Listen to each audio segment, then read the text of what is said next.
स्वागत है आपका हमारे channel POB horror official channel में। आज हम आपके लिए लेकर आए हैं सच्ची घटना पर आधारित एक आत्मा की कहानी। इस कहानी में एक शख्स जो ट्रेन में सफर करता है, उसका सामना एक आत्मा से होता है।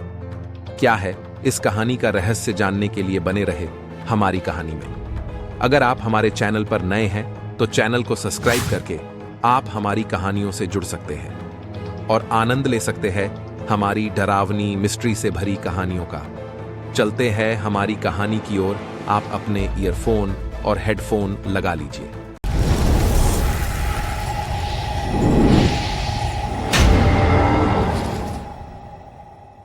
आज से लगभग 20 वर्ष पहले की बात है। मेरी ससुराल कटिहार में मेरे साले की शादी थी। चूंकि मैं राजस्थान के एक छोटे से कस्बे सुजानगढ़ में रहता हूं, पत्नी और बच्चों को मैंने शादी से 15 दिन पहले ही भेज दिया था। मैंने शादी से 2 दिन पहले वहां पहुंचने का प्रोग्राम बनाया था। मेरी ड्यूटी के कारण 1 हफ्ते से ज्यादा छुट्टी मिलनी मुमकिन नहीं थी। कटिहार के लिए मैंने दिल्ली से नॉर्थ ईस्ट एक्सप्रेस से सेकंड एसी की एक टिकट बनवा ली। ये ट्रेन दिल्ली के आनंद विहार स्टेशन से सुबह 6:30 पर चलती है और कटिहार अगली सुबह 4:30 पर पहुंच जाती है। मुझे ट्रेन में कम सामान के साथ सफर करना पसंद है। मैंने अपना एक बैग जिसमें मेरे कपड़े, कुछ किताबें और एक मेरा सफर का साथी निकोन FM2 कैमरा डाल लिया। मुझे पता था कि ससुराल पहुंचते ही सब पूछेंगे कि जीजा जी कैमरा लाए हैं ना, इसलिए यह जरूरी भी था। सुजानगढ़ से सराय रोहिल्ला तक, फिर वहां से आनंद विहार पहुंचने में मुझे कोई दिक्कत नहीं हुई। गाड़ी छूटने से घंटा भर पहले ही मैं स्टेशन पहुंच चुका था।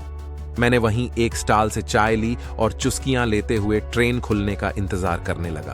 अभी चाय पीकर कप को डस्टबिन में डाला ही था कि ट्रेन खुलने का शोर सुनाई दिया। मुझे कोई जल्दी तो थी नहीं। चाय वाले से मेरे थर्मस में पानी भरवाया और पैसे चुकाकर ट्रेन के डिब्बे की ओर बढ़ा। मेरी सीट दरवाजे के पास ही थी। डिब्बे में जाकर अपनी सीट पर बैग रखकर और बैठ गया। थोड़ी देर में गाड़ी ने सीटी मारी और प्लेटफॉर्म पर रेंगने लगी। बहुत जल्द गाड़ी ने स्पीड पकड़ ली। मैं लेटने की सोच ही रहता कि इतने में अटेंडेंट ने मुझे कंबल, तकिया, चद्दर आदि सामान दे दिया। मैंने चारों ओर नजर डाली तो डिब्बे में दूसरा कोई नजर नहीं आया। मैंने उठकर गैलरी में दूर तक देखा तो कोई नहीं दिखा। पूरे डिब्बे में मरघट जैसा सन्नाटा पसरा हुआ था। सुबह का वक्त होने के बावजूद मेरे शरीर में एक झुरझुरी सी दौड़ गई। मैं कंबल को सीट पर बिछाकर सोने का उपक्रम करने लगा। पर्दा खींचकर बैग से एक नॉवेल निकाला और पढ़ने में मशगूल हो गया। पता नहीं कब मेरी आंख लग गई। किसी ने मुझे झिंझोड़कर उठाया तो मैंने अचकचाकर देखा तो सामने टीसी खड़ा था। मैं उठकर बैठ गया और पर्स से टिकट निकालकर टीसी को दिखाया। टीसी की जेब पर लगी नेम प्लेट पर नाम अंकित था, संजय श्रीवास्तव। मैंने टीसी से पूछा, श्रीवास्तव साहब, डिब्बे में और कोई सवारी नजर नहीं आ रही? तो उसने जवाब दिया कि इटावा से सवारियां चढ़ेगी तब तक अकेले आप ही हैं। आप घबराना मत, मैं बीच बीच में आता रहूंगा। इतना कहकर टीसी वहां से चला गया। मैं डिब्बे में फिर अकेला रह गया। मैं सोने की फिर कोशिश करने लगा पर कामयाबी नहीं मिली।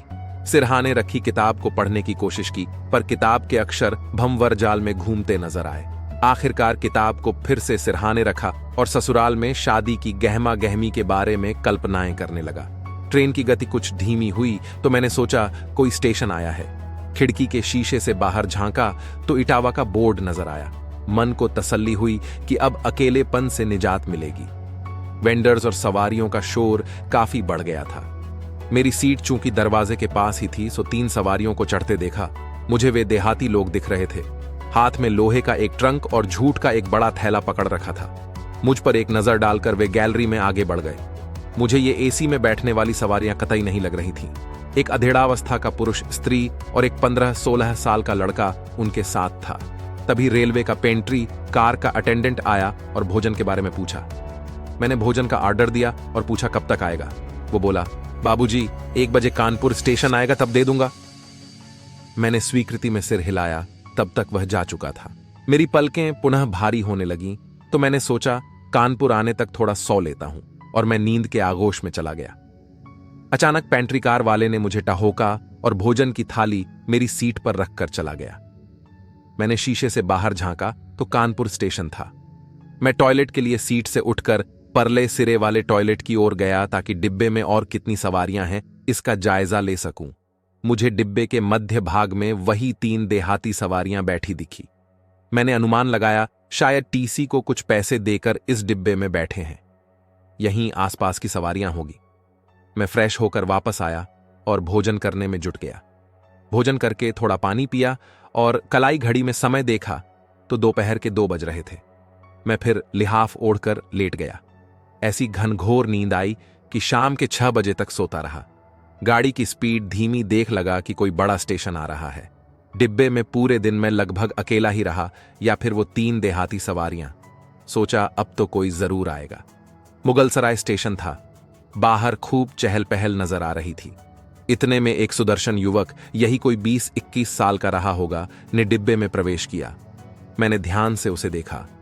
वो एक मध्यम वर्गीय परिवार का सांवला क्लीन शेव युवक था। लड़कियों की तरह उसने अपने बाल बढ़ा रखे थे जो उसके कंधों तक आ रहे थे। उसके चेहरे और गर्दन पर मुझे लंबे कटे हुए घाव के ताजा निशान दिखाई दिए। उसकी आंखें किसी मुर्दे की तरह सफेद और निस्तेज नजर आ रही थीं। उसके चेहरे और हाव भाव को देखकर मुझे एक बारगी झुरझुरी सी आ गई। उसने मेरी सामने वाली सीट पर अपना मैला कुचैला बैग रखा। बैग में किताबें भरी हुई लग रही थीं। वह मेरी ओर बात करने की गरज से देखने लगा, फिर खुद ही बोल पड़ा, कहां तक जाएंगे सर आप? उसकी आवाज ऐसी लग रही थी मानो किसी गहरे कुएं से आ रही हो। मैं बिना उसकी ओर देखे बोला, कटिहार। ये सुनकर एक पल के लिए उसकी आंखें हीरे जैसी चमकी। फिर वो बोला, मैं भी कटिहार जा रहा हूं। वहां मैं डीएस कॉलेज में पढ़ता हूं। अमला टोला में डाक बंगले के पास बिंदेश्वर चौधरी के मकान में एक कमरा ले रखा है।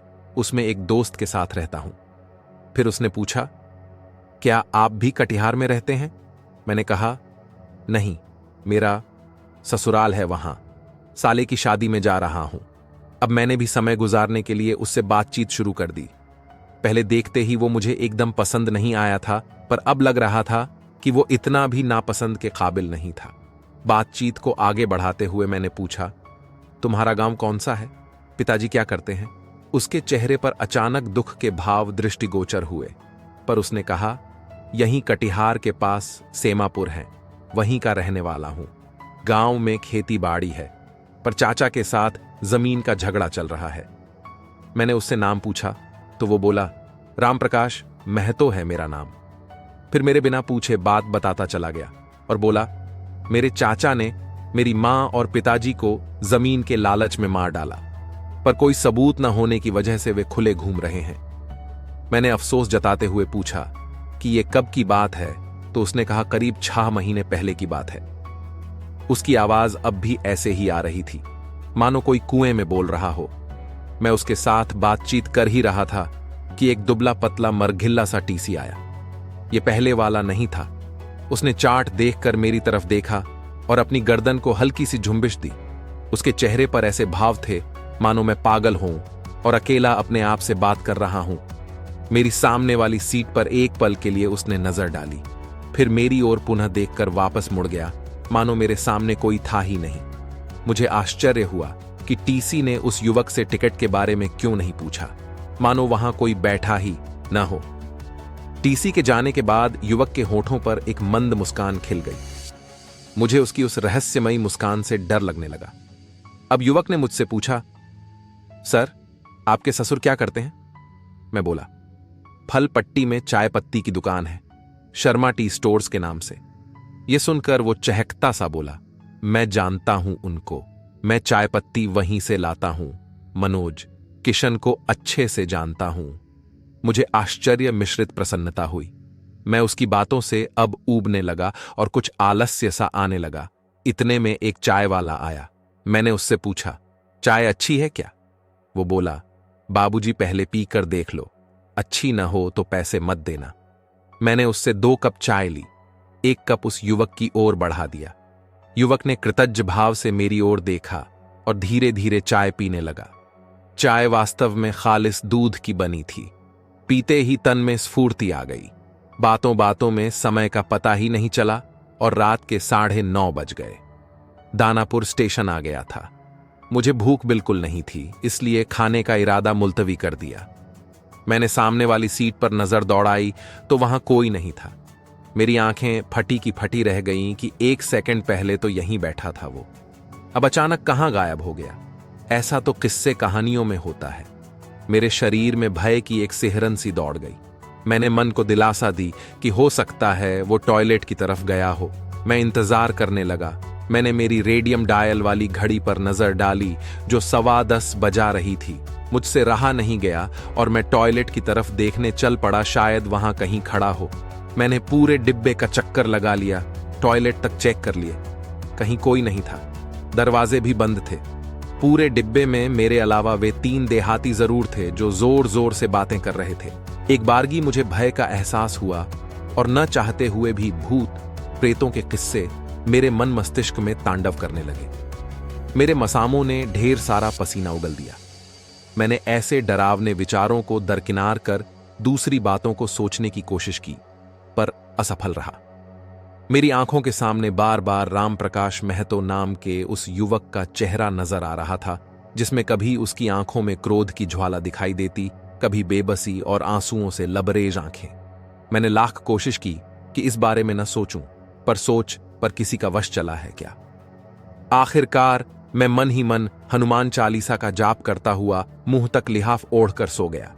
सोने को सो गया, पर आंखों में नींद का नामो निशान तक न था। सोचते सोचते कब नींद ने मुझे अपने आगोश में ले लिया, पता ही नहीं चला। नींद में या हकीकत में ये तो पता नहीं, पर मुझे जोर जोर की आवाजें सुनाई दे रही थीं, मानो कोई किसी को बेरहमी से पीट रहा हो। स्त्री पुरुष और किसी बच्चे की रोने की मिली जुली आवाजें आ रही थीं। अचानक आवाजें किसी करुण क्रंदन में बदल गईं, मानो कोई कसाई किसी बकरे को ज़िबह कर रहा हो। फिर धप्प से कुछ भारी चीजें गिरने की आवाजें आईं और एकदम सन्नाटा छा गया। सन्नाटा कुछ ही पल रहा, फिर कई लोगों के भारी बूटों की आवाजें एक साथ आने लगी, मानो डिब्बे में कोई दौड़ रहा हो।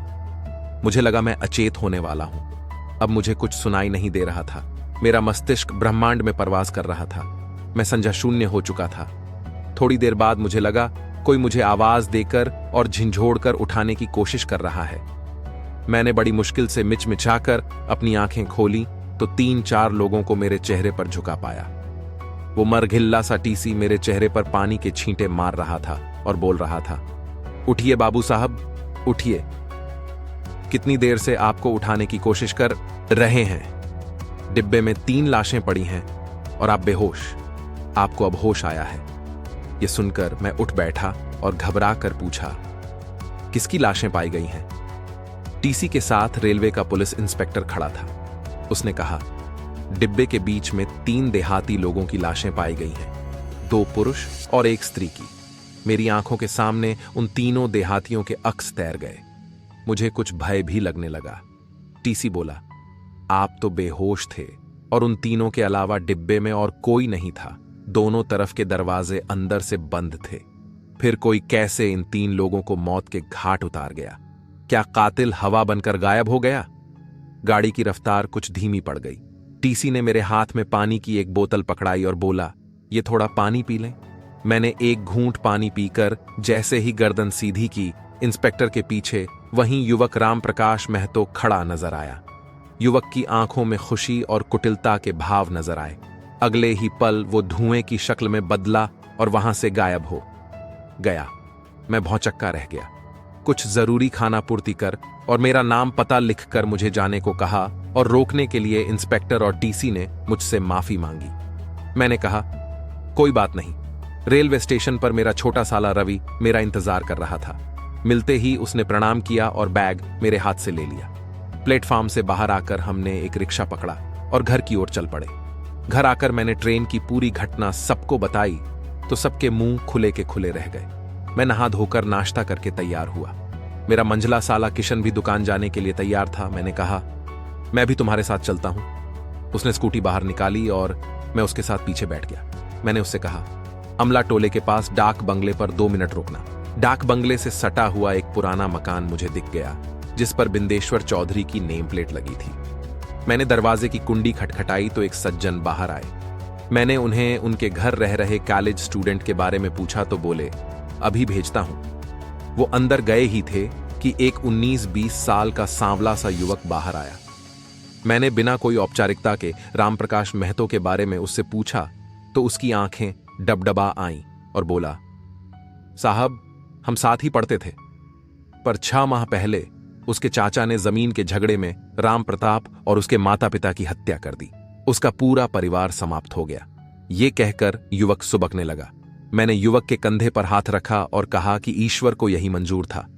राम प्रकाश महतो और उसके माता पिता की हत्या की बात सुनकर मैं हक्का बक्का रह गया। मैं मन ही मन सोचने लगा, आखिर आत्मा ने अपना प्रतिशोध ले ही लिया था। दोस्तों, ये कहानी यहां खत्म हो गई है। आपको कहानी कैसी लगी कमेंट जरूर करें, और ये मेरा वीडियो कहां कहां तक पहुंच रहा है आप अपने शहर का नाम जरूर कमेंट करें। अगर आप हमारे चैनल पर नए हैं और अभी तक आपने हमारा चैनल सब्सक्राइब नहीं किया तो कर लें, क्योंकि ऐसी ही कहानी हमारे चैनल पर आती रहती है। मिलते हैं हमारी अगली कहानी में, जब तक आप अपना ख्याल रखें।